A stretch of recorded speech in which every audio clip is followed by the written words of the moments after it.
IRS-IT यानी Indian revenue service income tax, ये UPSC civil service की टॉप 5 सर्विस में से एक मानी जाती है। IRS-IT ऑफिसर बनने के लिए UPSC civil service exam pass करना होता है। एग्जाम पास करने के बाद सेलेक्टेड कैंडिडेट्स की ट्रेनिंग सभी सिविल सर्वेंट्स के साथ 3 मंथ्स लबासना मसूरी में होती है और उसके बाद बची पूरी ट्रेनिंग NADT यानी national academy of direct taxes में होती है, जो कि महाराष्ट्र के नागपुर में स्थित है। तो दोस्तों, आज की इस वीडियो में हम जानेंगे IRS-IT ऑफिसर को मिलने वाली 10 बेहतरीन फैसिलिटीज के बारे में जो उन्हें गवर्नमेंट द्वारा प्रोवाइड की जाती है। तो दोस्तों, इस वीडियो के साथ अंत तक बने रहिए। चलिए दोस्तों, वीडियो शुरू करते हैं। Number 10, security. दोस्तों, IRS-IT ऑफिसर का काम डायरेक्ट टैक्सेशन से संबंधित पॉलिसीज बनाने का होता है। इसके अलावा वह इंडिविजुअल या प्राइवेट ऑर्गेनाइजेशंस की इनकम पर निगरानी रखते हैं और उनसे टैक्स कलेक्शन का काम भी करते हैं। वहीं कई ऐसे संस्थान होते हैं जो समय पर इनकम टैक्स नहीं भरते या टैक्स की चोरी करते हैं, तो ऐसे में इनकम टैक्स ऑफिसर उन संस्थानों पर छापा मारते हैं जो कि काफी प्रभावशाली लोगों के होते हैं। इस वजह से IRS ऑफिसर के ऊपर खतरे का अंदेशा बना रहता है। इसी कारण से उन्हें गवर्नमेंट द्वारा सिक्योरिटी मिलती है। हालांकि आमतौर पर IRS ऑफिसर को सिक्योरिटी गार्ड्स परमानेंट नहीं मिलते, सिर्फ थ्रेट को देखते हुए ही उन्हें सुरक्षा मुहैया करवाई जाती है। Number 9, pension. IRS-IT ऑफिसर को रिटायरमेंट के बाद लाइफ टाइम पेंशन भी मिलता है। हालांकि यह पेंशन NPS यानी नेशनल पेंशन सिस्टम के तहत मिलता है। इसमें IRS ऑफिसर की टोटल सैलरी में से 10% अमाउंट हर महीने डिडक्ट किए जाते हैं। इसके अलावा गवर्नमेंट भी अपनी तरफ से IRS ऑफिसर की टोटल सैलरी का 14% अमाउंट हर महीने NPS में कंट्रीब्यूट करती है। 1 जनवरी 2004 को NPS लॉन्च किया गया था। इसका मतलब यह है कि 1 जनवरी 2004 के बाद से जितने भी IRS ऑफिसर नियुक्त हुए हैं उन्हें NPS के तहत पेंशन का लाभ मिलेगा, जबकि 2004 से पहले नियुक्त हुए IRS ऑफिसर को OPS यानी ओल्ड पेंशन स्कीम के तहत पेंशन का लाभ मिलता है। OPS में सिर्फ यही अंतर है कि इसमें सैलरी में से कोई डिडक्शन नहीं होता है। इसमें रिटायरमेंट के लास्ट मंथ की टोटल सैलरी का 50% अमाउंट हर महीने पेंशन के रूप में मिलता है। Number 8, passport. IRS-IT ऑफिसर को नॉर्मल पासपोर्ट के साथ साथ एक ऑफिशियल पासपोर्ट भी गवर्नमेंट द्वारा इशू किया जाता है, जो कि व्हाइट कलर में होता है। हालांकि इस पासपोर्ट का इस्तेमाल तभी किया जा सकता है जब IRS ऑफिसर को किसी सरकारी कामकाज से विदेश जाना हो।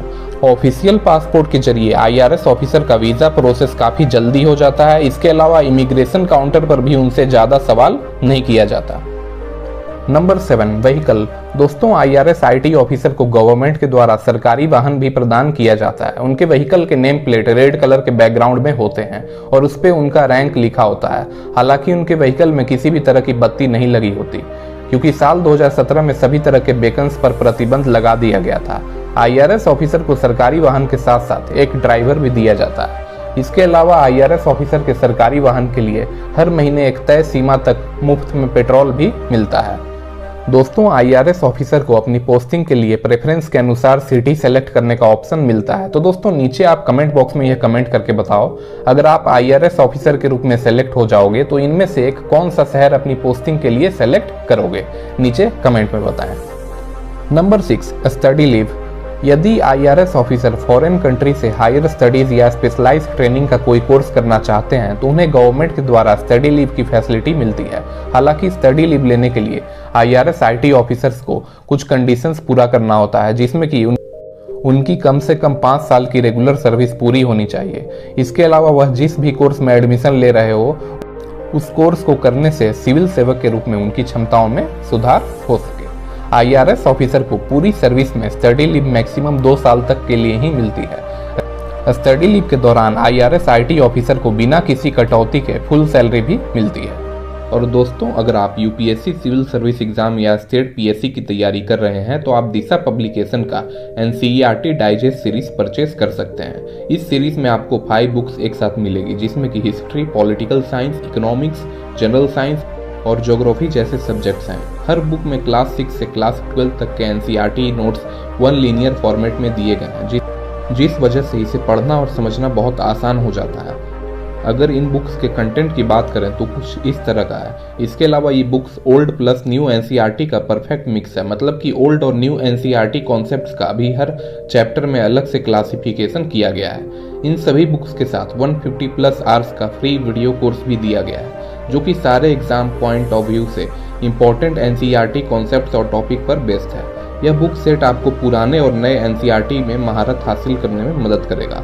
और इतना ही नहीं, हर बुक के चैप्टर में दिए गए हैं एग्जाम ओरिएंटेड क्विक पॉइंटर्स। यह बुक यूपीएससी और स्टेट पीएससी की तैयारी करने वाले स्टूडेंट के पास अवश्य होनी चाहिए। तो दोस्तों, अगर आप इस बुक के कॉम्बो को परचेस करना चाहते हैं तो नीचे डिस्क्रिप्शन बॉक्स में लिंक है, लिंक पर क्लिक करके आप इस बुक को अमेजॉन या फ्लिपकार्ट से परचेस कर सकते हैं। अब वीडियो पर वापस आते हैं। Number 5, medical facility. दोस्तों, IRS IT ऑफिसर को CGHS यानी सेंट्रल गवर्नमेंट हेल्थ स्कीम के अंडर कई सारी मेडिकल बेनिफिट्स मिलती है। जैसे IRS ऑफिसर किसी भी तरह की बीमारी से ग्रसित है तो वह CGHS एम्पेनल्ड प्राइवेट हॉस्पिटल से अपना इलाज करवा सकते हैं। इलाज के वक्त उन्हें प्राइवेट हॉस्पिटल के सबसे बेहतरीन वार्ड में कमरा मिलता है। इलाज के दौरान होने वाला पूरा खर्च सरकार ही उठाती है। इसके अलावा पेशेंट की डाइट और मेडिसिन में भी जितना खर्च होता है वो भी गवर्नमेंट ही पे करती है। IRS ऑफिसर के साथ साथ उनके फैमिली मेंबर्स को भी ये मेडिकल फैसिलिटी फ्री में मिलती है। हालांकि इस मेडिकल फैसिलिटी के लिए IRS ऑफिसर की सैलरी में से हर महीने CGHS चार्जेस के रूप में 1000 रुपए काटे जाते हैं। एक बात और दोस्तों, अगर आप इस चैनल पर नए हैं तो चैनल को सब्सक्राइब करके बेल आइकन को प्रेस कर लें ऐसी ही नॉलेजेबल वीडियो सबसे पहले देखने के लिए। Number 4, unofficial benefits. दोस्तों, IRS ऑफिसर को ऑफिशियल बेनिफिट्स के साथ साथ कई सारी अनऑफिशियल बेनिफिट्स भी मिलती है। जैसे IRS ऑफिसर जिस भी सिटी में पोस्टेड हैं और वहां क्रिकेट मैच होने वाला है तो ऐसे में उन्हें VIP पास देकर मैच देखने के लिए इन्वाइट किया जाता है।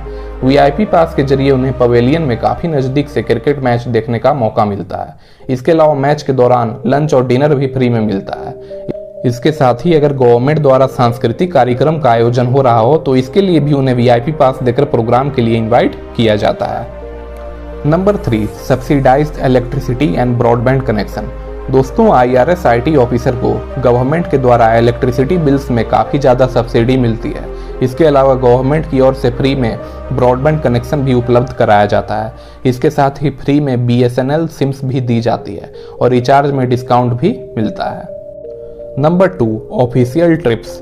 IRS IT ऑफिसर को आधिकारिक यात्रा के वक्त प्लेन से मुफ्त में यात्रा करने की छूट मिलती है। असिस्टेंट कमिश्नर से लेकर ऊपर तक के ऑफिसर्स को इकोनॉमी क्लास की फ्री टिकट्स मिलती है। वहीं इनकम टैक्स कमिश्नर से लेकर ऊपर तक के ऑफिसर्स को बिजनेस क्लास श्रेणी में मुफ्त में यात्रा करने की छूट मिलती है।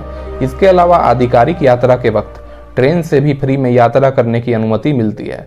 असिस्टेंट कमिश्नर और डिप्टी कमिश्नर रैंक के IRS ऑफिसर को ट्रेन की सेकेंड AC में फ्री में सीट मिलती है, जबकि ज्वाइंट कमिश्नर से लेकर ऊपर तक के सभी ऑफिसर्स को ट्रेन की फर्स्ट AC में मुफ्त में यात्रा करने की छूट मिलती है। इसके अलावा ऑफिशियल वर्क के दौरान टोल प्लाजा के टोल टैक्सेस से भी छूट मिलती है। Number 1, residential facilities. दोस्तों, IRS ऑफिसर को गवर्नमेंट के द्वारा बेस्ट लोकेशन में सरकारी आवास भी आवंटित किया जाता है। IRS IT ऑफिसर को रैंक्स के हिसाब से अलग अलग तरह का आवास मिलता है। जैसे असिस्टेंट कमिश्नर रैंक के इनकम टैक्स ऑफिसर को टाइप 4 रेसिडेंस मिलता है। इसमें 3 BHK के साथ 2 टॉयलेट्स अटैच होते हैं। वहीं ज्वाइंट कमिश्नर रैंक के IRS ऑफिसर को टाइप 5 रेसिडेंस मिलता है। इसमें 4 BHK के साथ हर रूम के लिए अलग से एक टॉयलेट अटैच होते हैं। इसके साथ ही इसमें सर्वेंट के लिए भी रूम होता है। इसके अलावा प्रिंसिपल कमिश्नर रैंक के IRS ऑफिसर को टाइप 6 आवास आवंटित किया जाता है। टाइप 6 रेसिडेंस 5 BHK का होता है और ये काफी बड़े एरिया में फैला होता है।